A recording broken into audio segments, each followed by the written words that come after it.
Bismillahirrahmanirrahim.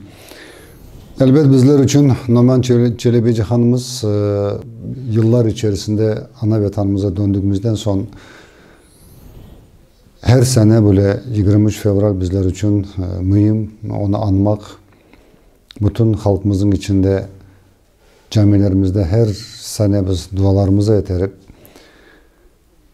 gerek Akyar'daki onun türbesi olan yerde toplanırlar, insanlar dua edilir. Orada onun hakkındaki yaptığı işlerinden konuşulur. Numan Çelebici Han bizim halkımız için nasıl bir insandır diye sorduğunuz sualiniz bu ki elbette bizim ilk müftümüzdür. Dinimizi inkişaf etmek için insanların, milletimizin gözünü açan, milletimize her şeyi gösteren, yeniden bir doğum gibi yapan milleti, İslamiyet'i, dinini ve ana vatanımızda Kırım'da yaşamak için bütün insanlardan, bütün dinler arası, milletler arası güzel bir kurum kurması elbette ki bugünkü günümüzde de bu çok aktüel bir mevzudur. Elbette onun yapan işleri, onun alıp vardığı stratejisi, onun dini mevzulardaki alıp varan ve insani, milli alıp varan işi bugün de daha çok bugün canlı ve biz onun yapmalarını ve onun sözleri, yazdıklarını onu taşımaktayız ve taşıyacağız. Ve gelecek bugün ardımızdan gelen milletimize de bunu hep bizler için biz onu öğretmekteyiz.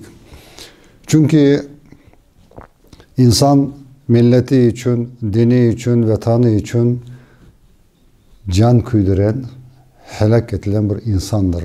Bizler unutmak ve bilmemek ve okutmamak ve okumamak bizim için o bir çirkin bir meseledir.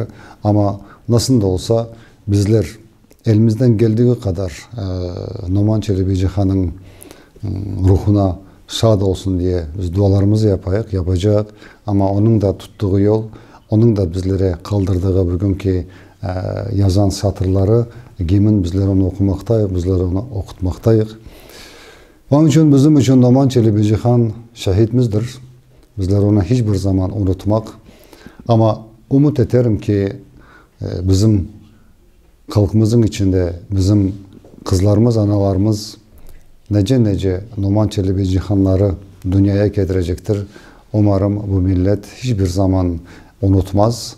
Yolunu, onun fikrini, tuttuğu işini, tuttuğu yolunu mutlaka geleceğimiz parlak ve güzel bir manzara, güzel bir hayat içinde vatanımızda milletimizin yaşayacak bir günlerine adım atarız diye ümit etmekteyiz.